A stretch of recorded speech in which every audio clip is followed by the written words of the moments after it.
White people did not exist before 1681. Again, white people did not exist on planet Earth until 1681. Number two, any claim that this group called white people, any claim that that group is rooted in biology or derived from genes or biology or is innate or is from nature is a lie. Third and final point, as a matter of foundational law, actually let me say it this way, white supremacy has been embedded in the United States of America from its founding as a matter of law. Now, I don't expect you to buy all that, to get all that, to believe all that, at least not now. But my job is to share with you the legal history that proves each of those three claims that I begin with. So let's go. Let's get started. We have to begin this conversation in colonial North America, specifically in the colonies, the British colonies of Maryland and Virginia. Both were British colonies, and both shared a number of particular characteristics. First, their economies were rooted in tobacco farming. If you know much about tobacco farming, it requires tremendous human labor.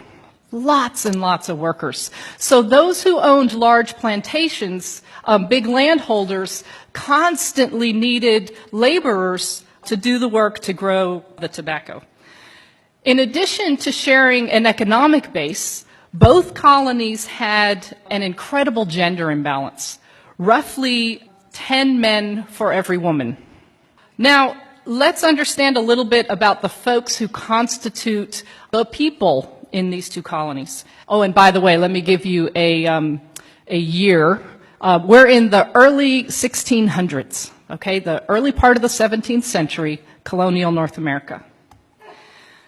England had, for some bizarre reason that today demographers cannot explain, there was a population boom in England in the early 17th century. So there were lots and lots of poor British people who were on the public doles, who couldn't find a way to make a living, who couldn't feed themselves. So the king in England was quite happy to have them sign a contract of indenture to then go work in the British colonies. And that is what happened. Both indentured and enslaved persons, according to historian Edmund Morgan, were sold and traded like cattle. But of course, not all laborers stand equal in terms of their labor agreement or lack thereof. Those who came under a term of indenture worked for a term of years, and presumably this indenture was an agreement that they chose to enter into. The terms of indenture were largely protected by British law, although the terms that took form in colonial North America were quite different than those that existed in England. For example, in England, indentured servants could marry because that was viewed as the way to produce the next group of workers. In this country, indentured servants were prohibited from marrying, and if women were unfortunate enough to get pregnant during their term of indenture, they added usually about 7 to 9 years onto their term of indenture, and 1 year to the father. Slavery, of course, was a status that came with life, work for life. There was neither British law nor international law to prohibit or restrict slavery. What we do know is that at this time period in colonial North America, there were free persons of African descent. We know that landholders freed slaves. They did so in wills. They did so by allowing them to purchase their own freedom or the freedom of a family member. The vast majority of workers, laborers, in colonial North America at this time were British men, British workers, the vast majority. There were some women, there were some European laborers from Portuguese, Dutch, folks from Ireland and from Scotland are also revealed in the records, but the vast majority were British men. There were small numbers of persons of African descent, and there were even smaller numbers of members of native tribes. But in this slide, I'm trying to capture the socioeconomic ladder, and really that ladder should be about as long as this room. The landholding elite are, in today's parlance, that's the 1%. And the vast majority of folks who were in the colonies were laborers. Again, they were British, other Europeans, Africans, and members of native tribes. Here's what I find folks have the most difficult time with. We tend to really struggle with getting a good picture of social life, the social context at this juncture. We're very good at understanding the social relations that exist later, and we'll talk about those in a moment. But pre-Bacon's Rebellion society is something that we generally in this country struggle to grasp. So I'm going to do my best to paint a broad stroke picture of this time period. What we know is that British and African laborers worked, ate, and slept together. Furthermore, the evidence from this period, which covers the first 3/4 of the 17th century, that the anecdotal evidence reveals that they lived under similar conditions and faced the same opportunities and chances to make it once one was free of their term of service, whether free of enslavement or free of indenture. So let's review this. British laborers constituted the vast majority of the populations in both colonial Maryland and colonial Virginia. All men, of course, because the law of coverture, let me tell you something about that law of coverture. The law of coverture is derived from British common law, and it structures marriage. And this is how Barrister Blackstone famously described the law of coverture. In marriage, the man and the woman become one, and the one is the man. You didn't have the right to retain your own wages. You couldn't create estate planning, wills, or trusts without the approval of a man. So all men who were free of indenture or enslavement faced the same opportunities in these colonies as a matter of law. For example, free men of African descent could own servants or slaves, and they did. They could vote, and they did. They could marry persons of the opposite sex. God, and I love that I have to make that qualification now. Woo! They could marry persons of the opposite sex regardless of national origin, and they did. In fact, marriages between men of African descent and women primarily of British descent were not uncommon at all. In one county, 1/2 of the free men of African descent were married to a European woman. There was a challenge to these marriages, but it did not come from the masses. It came from elites, and that's what we're going to talk about next. All right, this little depiction is meant to be a depiction of the lawmakers in Maryland, colonial Maryland lawmakers.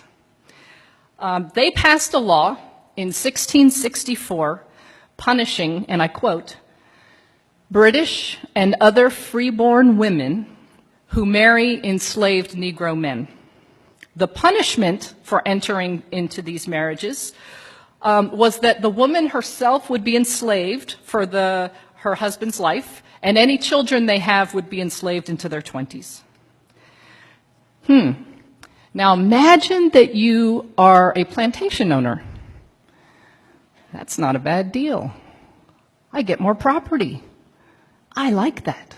And that is exactly what happened. Rather than deter these marriages, which is the express intent of the law of 1664, rather than deter them, these marriages were encouraged by property owners because that, in fact, that such a marriage increased their property value.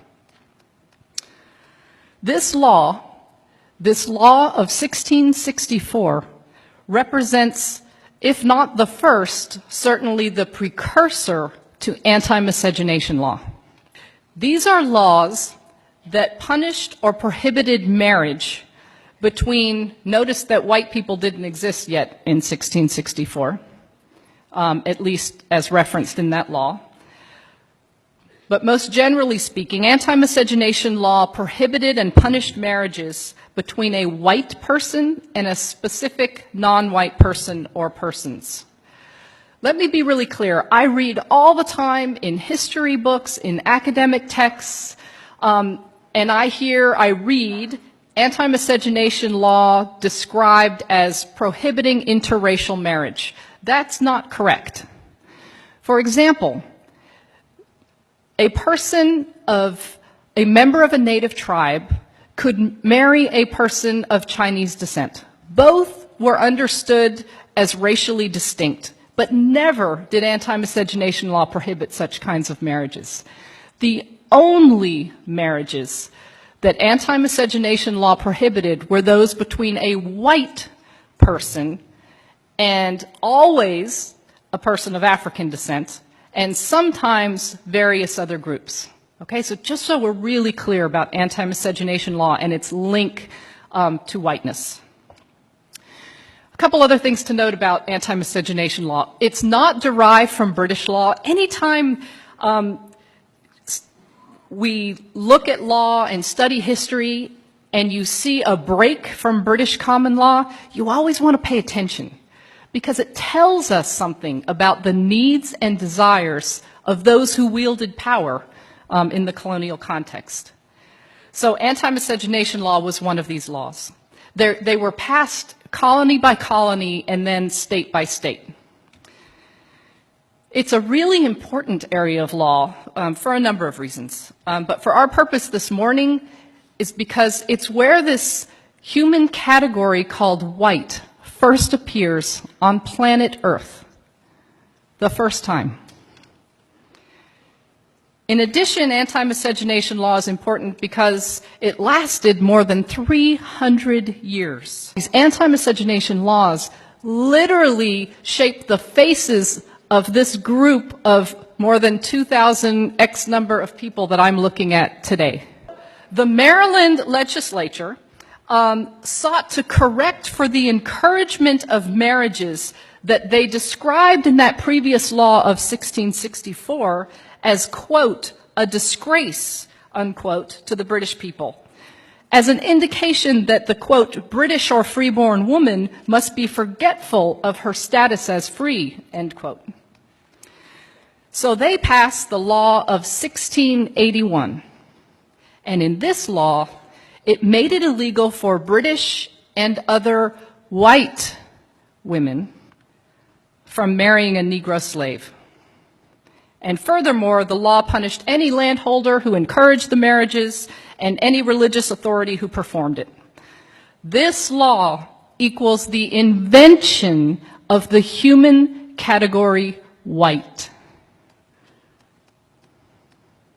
Did these group of laborers, some of whom were from Portugal, some from Holland, some from Ireland, Scotland, did they have a little genetic transformation that occurred right after the General Assembly in Maryland met, creating a genetic sludge that we can now call white?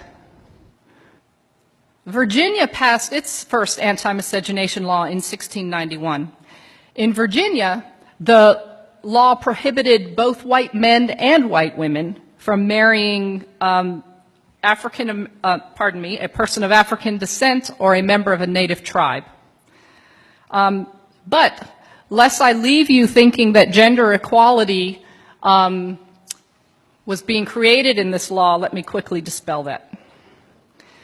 Studies of antebellum courts reveal that, in fact, anti-miscegenation law was that, at least in the language of the law, prohibited these marriages for white men and white women. But here's what we know from antebellum court cases.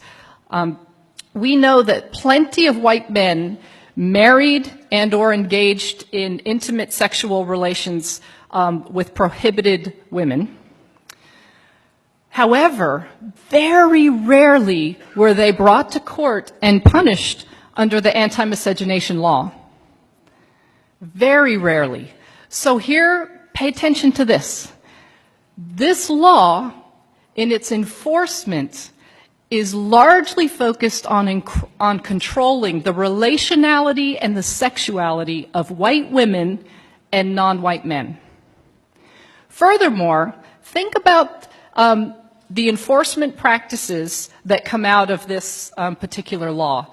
What's the result? Who becomes more available for who? We see a further step in locating patriarchal power squarely among and within white men. We've talked about the law of 1664 and the amendment to that law in 1681. And we've noted that the key difference between those two is the reference to the group who's of concern. The language has shifted from British and other freeborn to British and other white women in that particular law. So the question becomes, well, what the heck happened between 1664 and 1681? And the answer is Bacon's Rebellion. This was a massive revolt in the colony of Virginia that lasted more than a year. Let me give some background of the seeds of this rebellion, what helped give rise to this violent outburst. Those who were enslaved, I don't think it's hard to imagine, were by definition of their status disgruntled laborers. And remember that pool of readily available workers from England who were poor and happily sent off in the guts of ships? Well, they dried up. That population surge ended, and there was no longer a pool of laborers from Britain available to handle the work on the plantations in the colonies. The result is they began to impose harsher punishments on indentured servants who were already here, so that relatively minor infractions would result in significant extensions to their years of service. Those who completed their term of indenture or who were released from their status as enslaved were frustrated. They were frustrated because the King of England gave almost all of the farmable land to his buddies. And even if they could find land to grow tobacco on, prices dropped and taxes went up. So land and other opportunities became much more limited. So this guy, Nathaniel Bacon, the guy pointing his arm, he didn't have to search very far for disgruntled laborers. Both those who were enslaved or indentured faced worse treatment, and those freed faced less ability to make a future for themselves. Persons of European and African descent fought in the first phase of Bacon's Rebellion against members of native tribes, and then in the second phase of Bacon's Rebellion against the British ruling elite. Nathaniel Bacon ultimately died from wounds that he received in a battle, and England sent troops into the colony, and that eventually quashed the rebellion. But not without having made a significant impression upon those who wielded authority and were threatened by this rebellion. Remember, this rebellion lasted over a year, and records from lawmakers in Virginia to the Legal Oversight Authority in England revealed that over 30% of the population were in support of the rebellion. Here were the lessons from Bacon's Rebellion. A united labor force is a threat to the form of capitalism taking hold within the colonies. Virginia lawmakers wrote letters to the Oversight Authority in London explaining that they intended to pursue a divide and conquer strategy in order to prevent future rebellion. It's only after Bacon's Rebellion that we see the emergence of white people as a group of humanity. Let's think about this for a minute. 1681, some lawmakers invent a new label for a group of people. Imagine, if you will, just for a second, for fun here, that I'm a lawmaker, and I just pass a law claiming that 3/4 of you in this room are crunchies. Okay? So 3/4 of you are crunchies, and the other quarter of you are not. Who gives a damn? Who would care? Some silly lawmaker came up with a label for you. It's really unlikely that it would mean much. But let's say I follow it with this. Those who are crunchies, you can pay no more than $25 a night for that hotel. No more. Those who are crunchies are the first to come into any room at this conference and the first to leave. The first in line at the bathroom, at lunch, at any other line that forms, and the first to get to leave. And that these privileges and advantages that come by virtue of this label that I asserted upon you as a lawmaker continues when you walk out these doors. That it shapes how you are treated and what you get to do for years and years to come. Imagine you're one of the crunchies. Imagine how you might start to feel. Wow, I must be special. Imagine you're not a crunchy. Wow, what's wrong with me? This is not fair. Let's return to the divide and conquer strategy. Laborers, prior and through Bacon's Rebellion, were united. They lived the same darn lives. They faced the same opportunities, rights, and privileges once they were freed from enslavement or free from indenture. That's about to change. A slew of laws were passed in the decades after Bacon's Rebellion and continued to get passed into the first quarter of the next century. The first slew of laws included the prohibition of free blacks from holding public office, the prohibition of blacks and native tribal members from marrying whites, the requirement that whites, upon completion of their terms of service, be paid goods including guns and gunpowder, a prohibition of free blacks possessing a weapon. We're going to come back to that. The prohibition of blacks testifying against whites. These laws began to give different meaning to these labels that prior to this moment just referenced where your nation of origin was. Not anymore. I want to return quickly to the law that prohibited free blacks from possessing a weapon. What this law did was essentially strip free black men of their ability to hold patriarchal power. Because look, under the law of coverture, here's how things worked. Men were in control, controlled women, their spouse, controlled their children, and had legal authority to do so, including severe beatings, all financial assets and land. The man had the control. But the exchange was that in exchange for that authority, he protects. That's the trade-off for patriarchal power.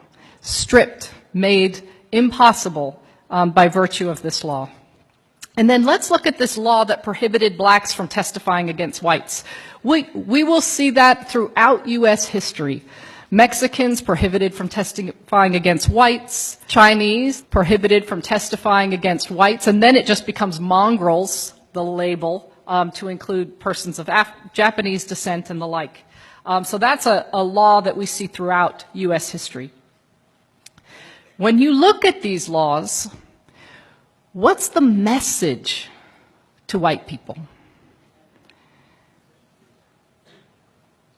Each one of these laws has a message to this new group of people called white folks on the one hand, and a message to those who it denies or restricts on the other. Each one of them.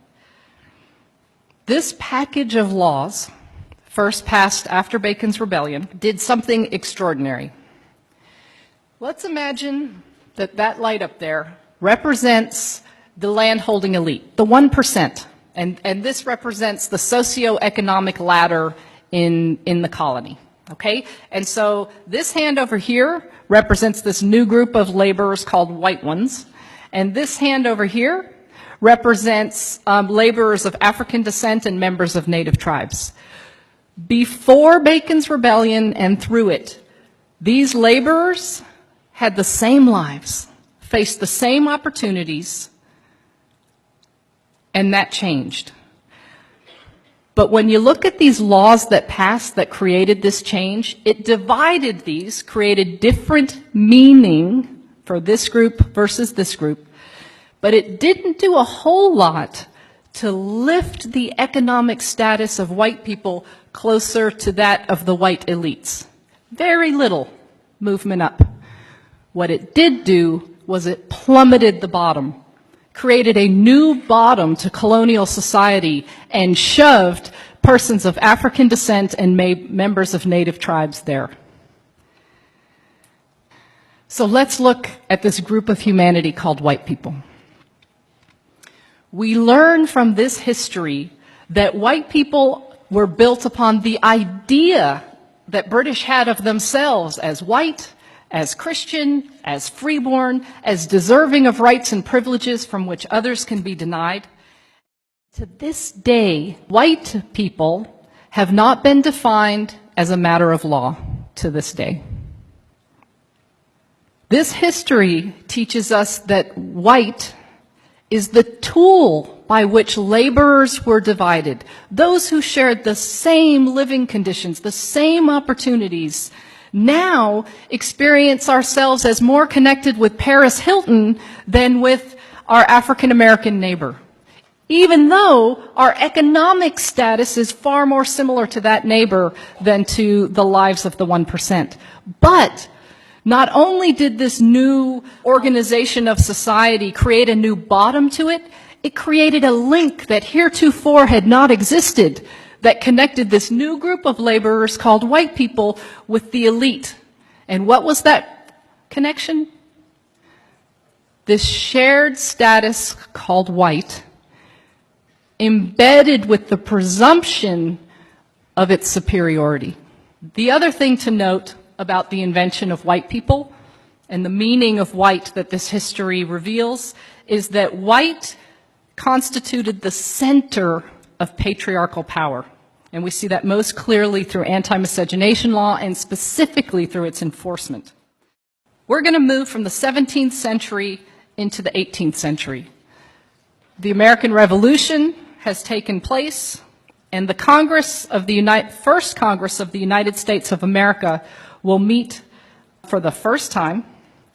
And when they meet, they will establish laws regarding citizenship in this new country. This is the building actually in New York where the first Congress met. Here are the men who represented the first Congress. These laws regarding citizenship include an area of law called naturalization law. Naturalization law provides the process by which one who is not born in a country can become a citizen. The first Congress of the United States determined 1790 that in order to become a naturalized citizen of this new republic called the United States of America, one had to be white. This was valid law in the United States until 1952. You had to be white to be a U.S. citizen. 1952.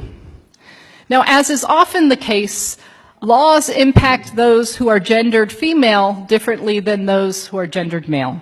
No less true with the naturalization law. For example, white women who were citizens, if they dared to marry a man who was ineligible for citizenship via the naturalization law, in other words, he wasn't white, she loses her citizenship. These laws work to make white women most available to white men, and frankly, all women available to white men. The requirement of whiteness in naturalization law has had a significant impact on various groups of people who've come to the United States of America. In fact, the naturalization law was a significant piece of evidence used in the Plessy versus Ferguson case in 1896 to determine that U.S. citizenship status and therefore the protections of the constitutions were never intended to be applied to persons of African descent. Naturalization law assured that the masses of Chinese laborers and then Japanese laborers and then various other groups of laborers who came to this country would remain cheap, dependent labor. Why? Because even though they were significant in number, especially relative to their employer and landholders and railroad companies, if you're not white, you're not a U.S. citizen. If you're not a U.S. citizen, you don't vote. If you can't vote, you can't voice your political needs and desires, thereby reducing these groups of people to dependent, cheap labor. In addition, naturalization law was used to block persons of Chinese and Japanese and Filipinos, and we could go on, various groups. Not only did it result in them getting paid less for doing the same job, but all kinds of taxes got imposed upon them. So there was a foreign wage tax, various laws were passed that blocked them from being able to work in the public sector, blocked them from being able to hold a managerial position, and then of course alien land laws were passed. These were laws that made it illegal for those ineligible for naturalization, i.e. not white people, made it illegal for them to own property. And so what's the result of these laws for white people, right? Because we're real good about seeing the harm that these laws cause for certain groups. But let's get the flip side of that coin. When I make a whole group of people ineligible to purchase land, it makes more land available and cheaper for me, for white people. When you're the lowest paid worker and prohibited from moving up as a matter of law, then those positions that get paid more, that are more desirable, are more available to white people. So we see, just from this one law, and I could spend another hour with you at least going through these combinations of law, naturalization law, anti-miscegenation law,